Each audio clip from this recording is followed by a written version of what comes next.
There's a genetic thread running through more than 1 billion people alive today, not to Mesopotamia, not to any of the ancient civilizations most history classes spend all their time on.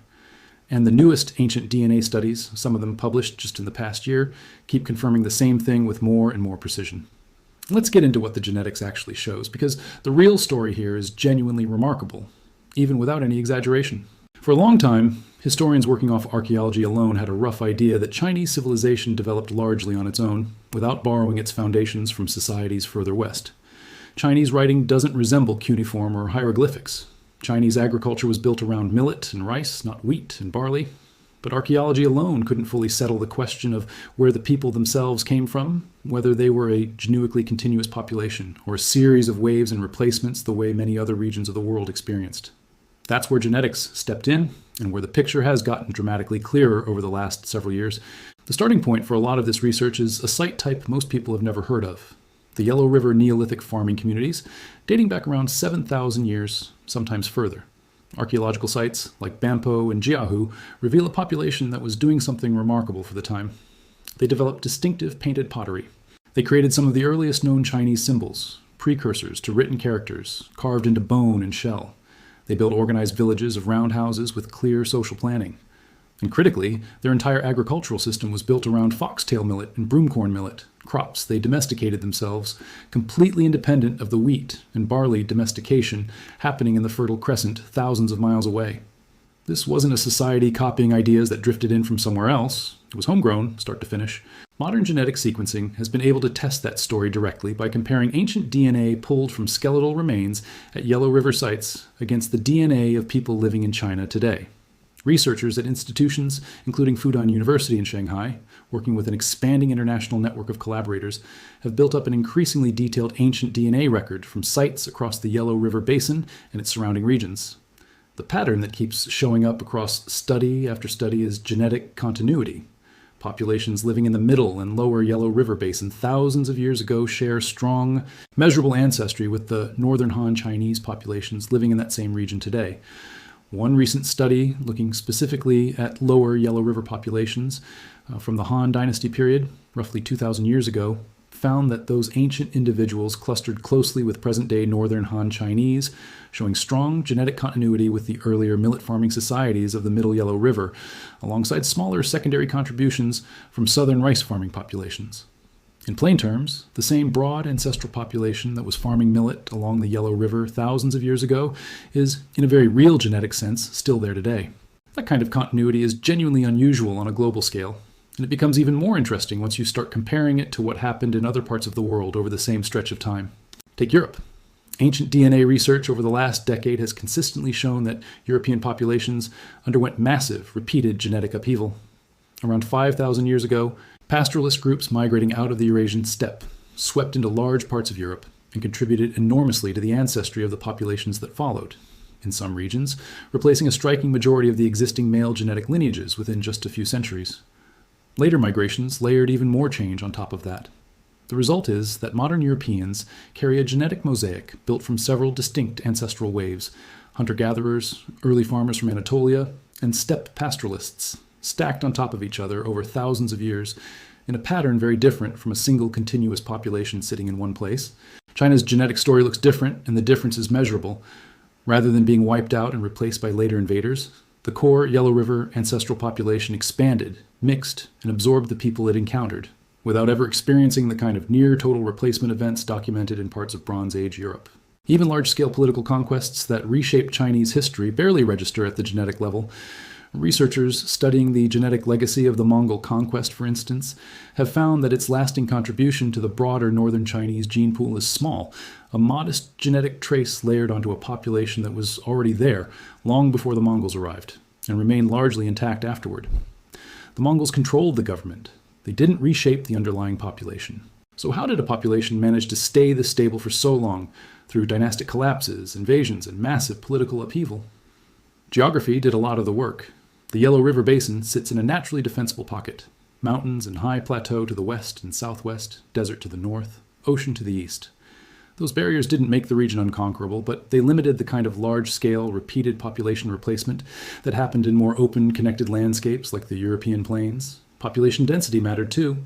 The most dense, settled agricultural societies, first built around millet in the north and later reinforced by rice farming in the south, are much harder to genetically overwhelm than smaller, more thinly spread populations, even when they're politically conquered. And there was a cultural mechanism running alongside the biological one. Chinese civilization developed an early, durable writing system and a centralized bureaucratic tradition that persisted across dynasties. When outside groups did gain political control, from the Mongols in the 13th century to the Manchu in the 17th, they tended to be absorbed into that existing system rather than replacing it, adopting the language, the administrative structures, and eventually intermarrying into the existing population until their distinct identity faded within a handful of generations. Biology and culture reinforced each other, and the result was a population that kept its genetic core intact even while its rulers changed. None of this means the story is one of total genetic uniformity. And this is actually where some of the more interesting recent research comes in. As the Yellow River population expanded, especially southwards starting somewhere around 5,000 years ago, it encountered other well-established populations who'd been living in their own regions for thousands of years already. And the genetic record shows real mixing, not simple replacement. South of the Yellow River Basin, in the Yangtze River Valley, a separate farming tradition had been developing rice agriculture for possibly 8,000 years or more, at sites like Hemudu, where archaeologists have found pile-supported houses built over water and sophisticated early rice cultivation. That population carried its own distinct genetic profile. When Yellow River farmers expanded into this region, the genetic data shows a gradient of mixing rather than a clean wipeout. Populations closer to the historic rice farming heartlands of the South retain a noticeably larger share of that older southern ancestry, while populations further north carry more of the Yellow River signature, with the exact proportions shifting gradually across geography rather than snapping into sharp boundaries. A similar pattern of blending rather than replacement shows up to the west, where Yellow River descended populations expanded into the Tibetan Plateau and surrounding highland regions.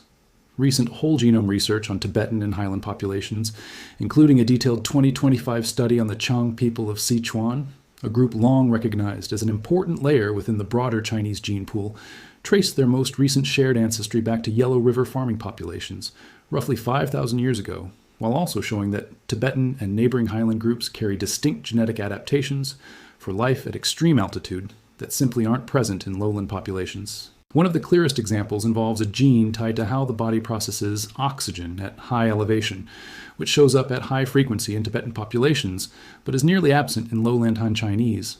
That's strong evidence that when Yellow River descended populations moved into high altitude regions, they mixed with groups who had already been living there long enough to evolve genuine biological adaptations to that environment, adaptations the incoming population could never have carried with them on their own.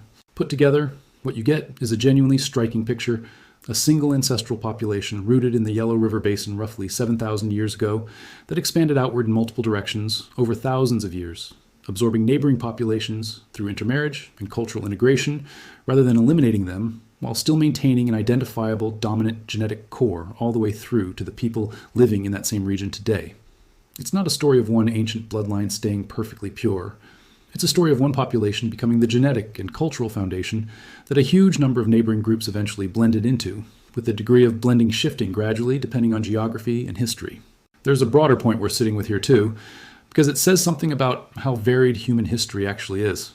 For a long time, a lot of thinking about the ancient world leaned on the assumption that complex civilizations tended to spring up in just a handful of places, Mesopotamia and Egypt especially, and then spread outward from there through trade, conquest, or cultural diffusion.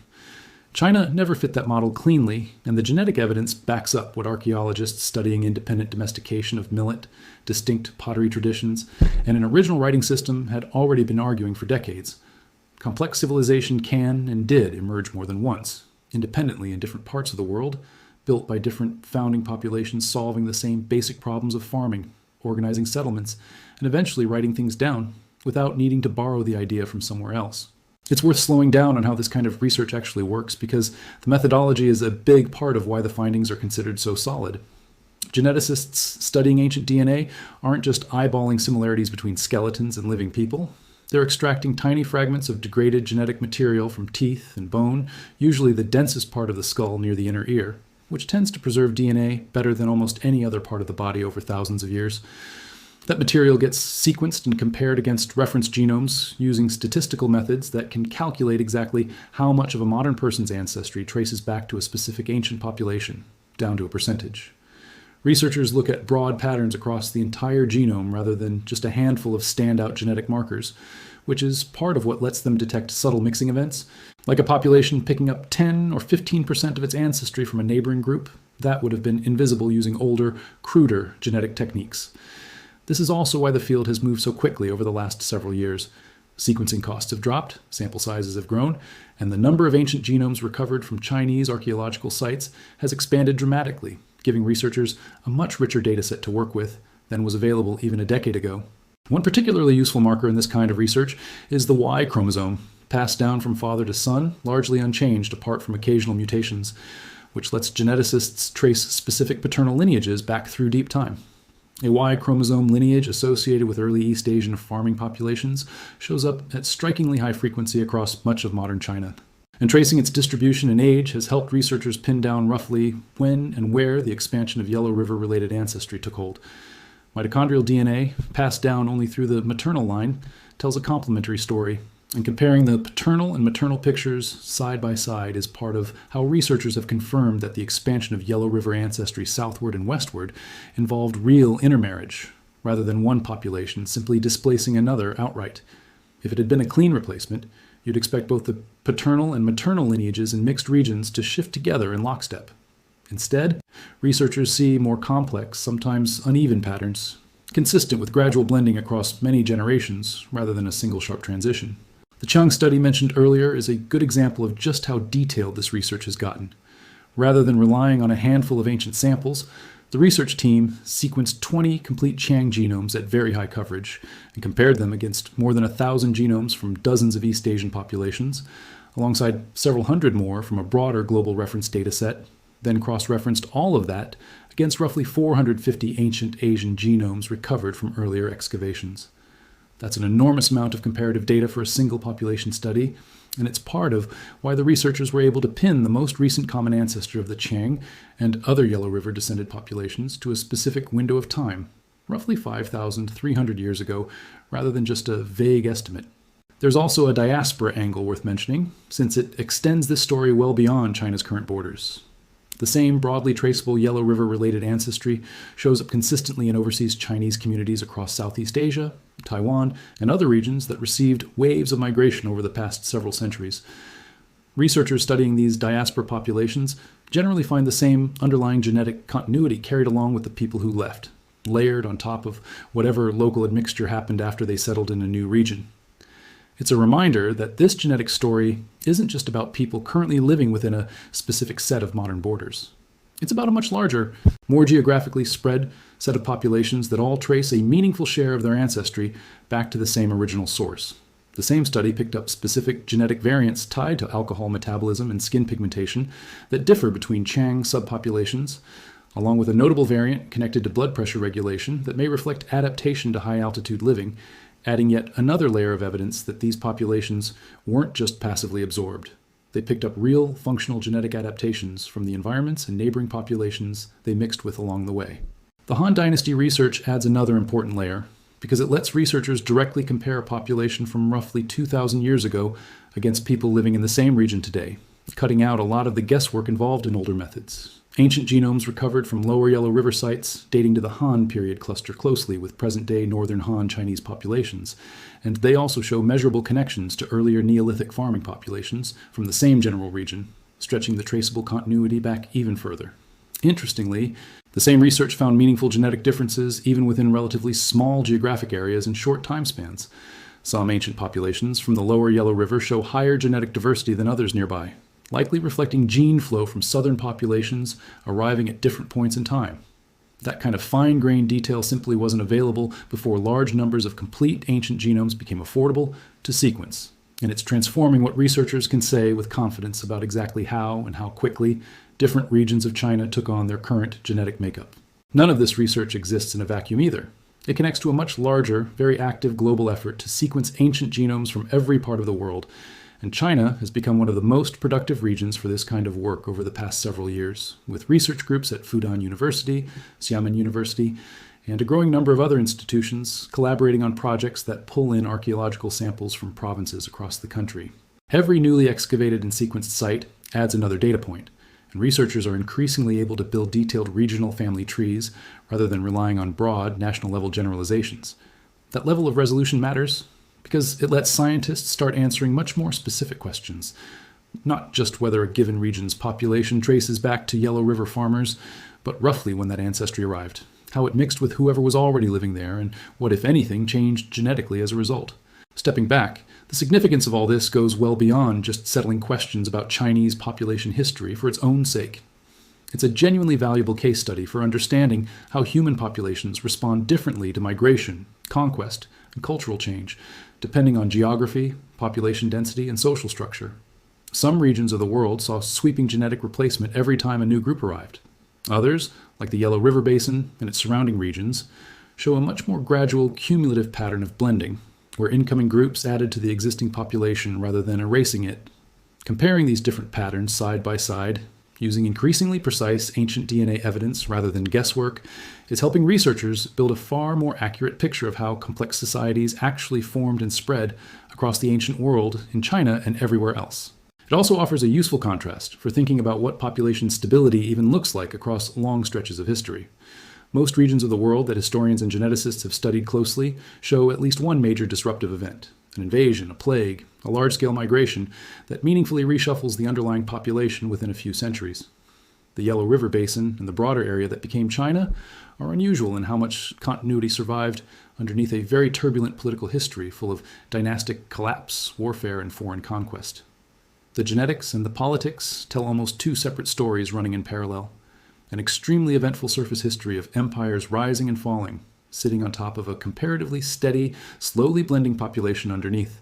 This kind of research keeps getting more detailed rather than less, which is worth mentioning because it shows how active this field still is right now. Newer studies are pulling directly from freshly sequenced ancient genomes rather than relying only on comparisons between modern populations, giving researchers a much more direct window into exactly how and when specific ancient groups mixed. A study on ancient genomes from the Yellow River Bend region, for example, has traced long-distance interactions connecting the Central Plains, the Eurasian steppe, and southern China, adding even more nuance to the picture of how these populations were in contact with each other across huge distances well before recorded history. Separate research on the lower Yangtze Basin, using ancient genomes recovered from burials dating across several more recent dynasties, found a striking degree of long-term regional genetic stability, with most individuals showing the majority of their ancestry tracing directly back to those same ancient Yellow River-related populations, while still carrying a smaller consistent layer of older southern ancestry. Modern residents of that same region today can be modeled as fairly direct genetic descendants of those historical individuals, another data point reinforcing just how much continuity has persisted in this part of the world across thousands of years. What's genuinely exciting about where this research stands right now is that it isn't slowing down. Every year brings a handful of new ancient genome studies from different parts of China, filling in details about exactly which populations mixed with which, when it happened, and how quickly.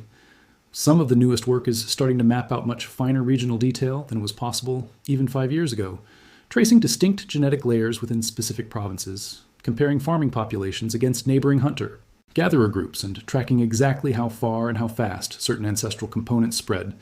None of this is settled, closed-book history. It's an active, fast-moving area of science, and the broad picture that keeps emerging again and again across independent research groups and independent datasets is the same one.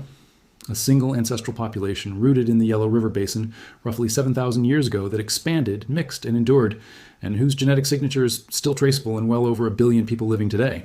That's not a story that needed to be dressed up to be interesting.